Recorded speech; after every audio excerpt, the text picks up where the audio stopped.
Hello, my droplets. How are you all today? So, I come to you in Ghost Face and Fangs, because it's been a bit of a while for all of it. Talking to you, the Ghost, the Fangs. So, I thought I would talk to you today with all of that. Helps me, scares you, I continue being a spoopy clown and loving it. Now, I'm actually going to talk about some serious shit. And, well, listen. Because I figure if you can listen to a woman wearing fangs, you can listen to anyone about something serious. And what I'm going to talk about is something that I've experienced a lot of from many different angles. And that is privilege. Now, let's go into the trans thing again. Yes, I am trans. Male to female. Blah, blah, blah, blah, blah. You know, surgery, all that. Yes, yay, done. Now, I am bringing it up because I'm seeing a lot of things lately, a lot of crimes against the trans community in a lot of ways. And a lot of it has to do with privilege and where you sit on, how passable you are, what race you are, things like that, and where you are. And that's all privilege. And let's start with a quick. Let me give you my definition of privilege. Privilege isn't what you are given. Privilege is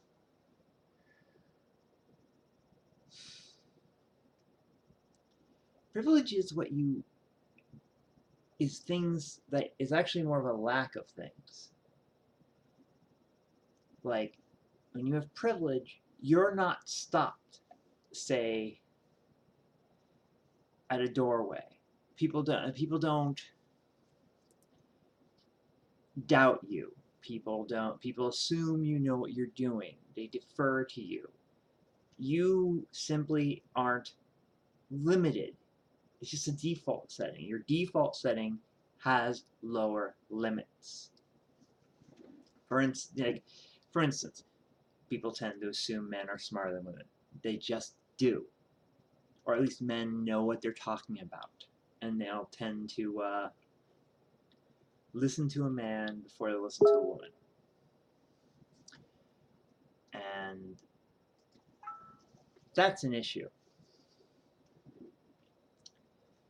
But, like,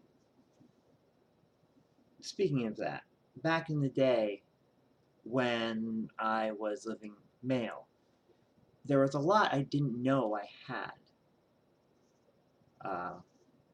I didn't know I had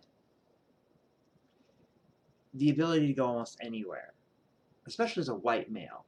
There was very few places I could go and not be in some way welcome. Simply because I was a white male, I could get into most places. Now, in places that were exclusively, say, female, I sadly at that time was not able to be in, which was upsetting, but whatever. And then there were places that were exclusively for, a place meant for people who are black or people who are Chinese. It's just another race, and they wanted it to be their space. And, my privilege could get me in there, but it didn't necessarily mean it should be there. Then there's... it gets weirder. Because then you have what happened to me after I transitioned. And it didn't do much when it started, and I was still being read as male, even though not. But once I reached a certain point and was read as female, I started noticing some differences. One thing is there's a lot of boys' clubs no longer wanted me. Oh, that's a boys' club. They don't want you. You're an icky girl. It's enjoyable, but bullshit, but enjoyable. And then came stuff like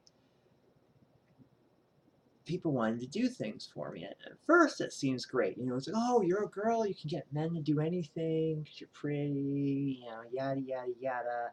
I'll get into that in a minute. But what's funny about that is it's not because, you know, some of it's because you might be attractive or something, but it's also because there's an assumption that you don't know what you're doing and you need someone to do it for you. As a woman, you need a man to do this thing because you're not quite as intelligent, you're not quite as strong, you're not quite as capable as a man in a similar situation. And that was the beginning of it. And there's another aspect to this. And, you know, it involves beauty and age. Like, there's a certain amount of privilege to youth and beauty. You hit a certain age, and I'm hitting that age. And you start becoming a little more invisible because no one cares. You're less important. You lose there's not much privilege in this society for people in the Middle Ages and over. They're just, whatever.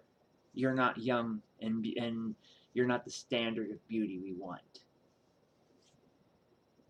And there's also, being trans, there's this passable thing. Like I have a certain level of passability, and I'm lucky, and I also work at it, and the problem with passability is it's this artificial privilege given to people, and like if someone looks at me and reads me as male and they read me as trans at the same time, all my privilege goes away. All of it. And that goes for every trans person. And we all have tells. And there's I'm not the most passable. I'm reasonably. But even the most passable person, even the most person who you just look at them and you read them as female or they're male or even as male, has a tell or two. And sometimes people see that. And there is one of the greatest losses of privilege I can think of is you lose hi kitty. Say hello to Smokey, everybody. Hi Smokey. But you lose the privilege of being safe in anywhere. And that's a privilege you lose as female, just female in general. Is there especially if you're pretty,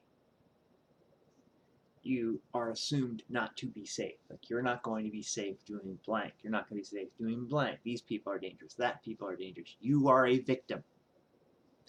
And you either must be protected or you shouldn't have been going out. There's another. That's another form of it. A privilege men have that they don't realize they have is an assumption of a general, not always, but a general assumption of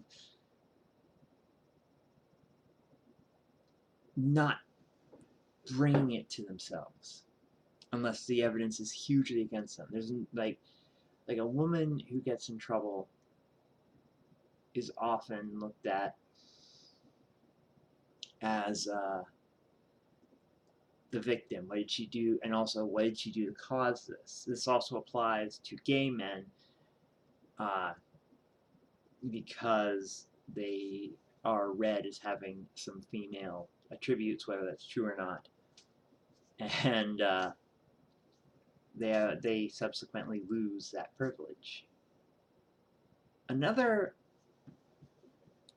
like, the thing that happens is, like, right now, being trans means a very likely attack, especially right now.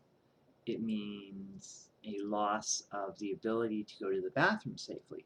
Even me, I could wear a dress and be as feminine as possible. And it just takes one read. And that's something that people don't live with. Now, what I do have that I can't really do anything about, except be aware of it, is I have white privilege. I hate that term, but it's true. We don't live in post-racial. We don't live in a place that's not racist. In fact, being more so. And I am not something like a Muslim and something who've lost incredible amounts of privilege in this country. Generally, but it's mostly about being white. If you are white, you're just kind of our privilege isn't that we're the default. The heroes are always white. The stories are always about white people. It's a very common thing. The dolls are white. And it's changed a bit, but it's still there. I mean, people make assumptions about your attractiveness based on race. And I'm not talking about,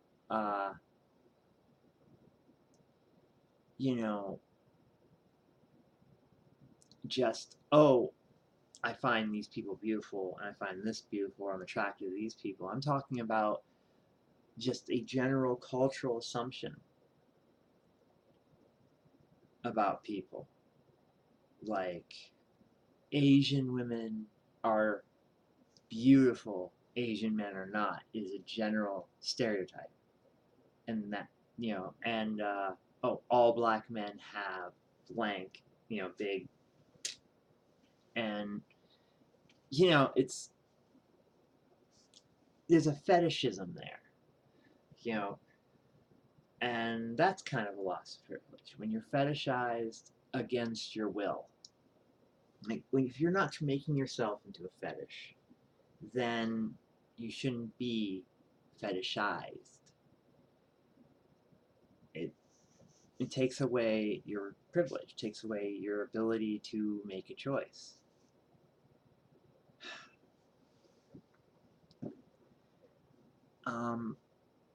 Something else that a lot of people don't think about when you have privilege is you aren't a political game. Well, people of color, trans people, gay people, and to an extent women, are all manipulated in this political game. And they look at you, and people see it's like a way, how do they want to get their voters based on you? You are a tool. And it's frustrating because you don't want to be. I don't want to be a tool. I don't want to be something that people use to get into or out of a vote. I don't want to be a cause. I mean, I have to be, because I want my rights, and I want the rights for people like me. But we are a political tool. And that's not something you get if you're a white Anglo-Saxon male in this country. You're the default, or what's considered a default. It just happens to you. No one goes. The thing is, I mean, people feel that way. And there's another aspect of privilege is that when you have it, you're afraid to lose it, or you're afraid to let others have it too. It even happens in the trans community, the feminist community. We've got this TERF thing, trans exclusionatory radical feminists. People who think that because I'm not a woman on the same terms that they are, I'm not a woman. And I don't deserve to be around them or with them or treated as such. I'm the enemy. Which is funny because even if I was a man pretending to be a woman, I'm not doing anything that would damage them. You know, they think, as basically, they have the right to say, "Oh, we don't want you here," and you know, it's their space. Whatever, they can go fuck themselves. But instead of that, they go out of their way from their space to go into my space because I don't have the privilege of my space. I have to fight for it. There you go. There's one I didn't even think of. Manspreading. Manspreading is a privilege because there's an expectation. You can just go, whoa. You let the boys air out, and you do it in public, and it's rude as shit. But there's the expectation is that's what you're gonna do. You're gonna get out of the way. The guy gets to have all his space. Now, I'm not saying that it's this way all the time and all across the board. Everyone is the same way. And it's funny how so many people make these assumptions that it's all the same way for everybody, because it's not. There are men who have lost privilege by fighting for women's rights or for their own rights. And then there are men who have decided that they need to fight for their privilege despite not losing it because they perceive themselves to have lost it because other people are gaining it. I'm looking at you, men's rights activists. And then there's people who are completely ignored. Native Americans, Muslims, you know, who you'd be surprised at how invisible they are in terms of what happens to them. You hear a little bit, you don't hear a lot. Just like how you don't always hear, like right now, you hear more about trans people because we're the hot subject. But eventually we won't be. And we're going to be pushed back behind the curtain again. And, you know, and that's frustrating. We just want, you know, we don't want to be pushed behind the curtains. We just want to be people. But the point is, privilege is this crazy, horrible thing that basically gives some people rights and other people's none.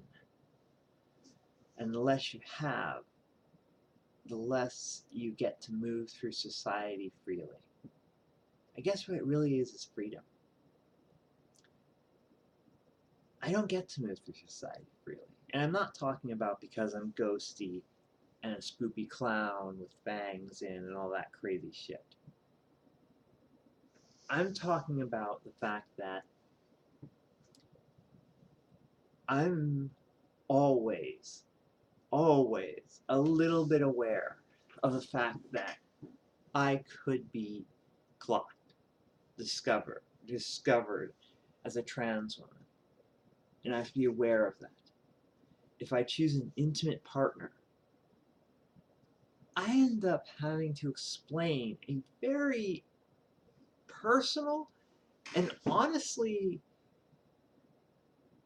a little TMI about my genitals and who I am and what I've been through. I don't want to have this conversation every time I want to have a fun time with people, but I do, because I don't get the privilege of just being able to enjoy pleasure with another human being.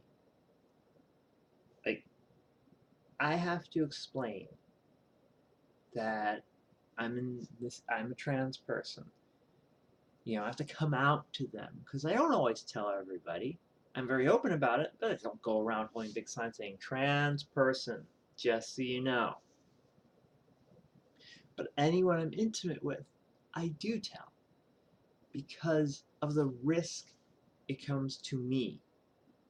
Because some people, I sleep with a person, they find out later they could kill me.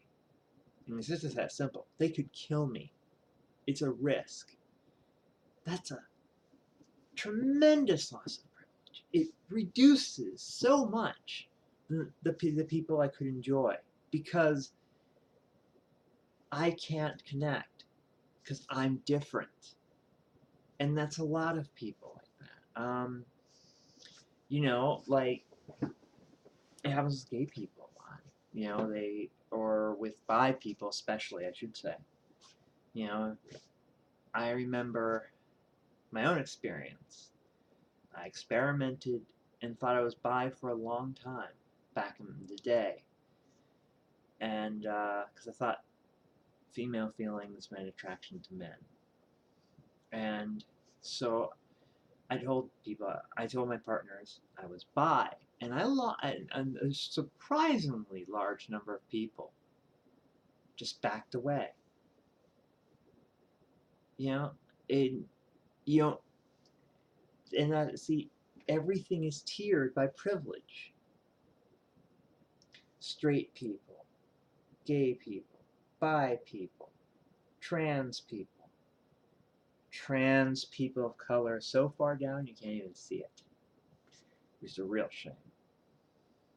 And even trans people, trans people who meet the standard of beauty that society wants to throw at us, and trans people who don't meet that or choose to be different, to meet a different standard. Look at that. Men, women, people of color, all of them, white and sorry, people of color, white people of color. Oh, I wish it was like this and not uneven at all. But there you go. Privilege it's so unconscious in our society. Isn't something you have to realize. It's not something you see. It's not something given to you. It's something you notice basically when it's gone. Transition taught me that. Uh, people assume I'm not capable, like I said, because I'm a woman. And that's weird. But, like,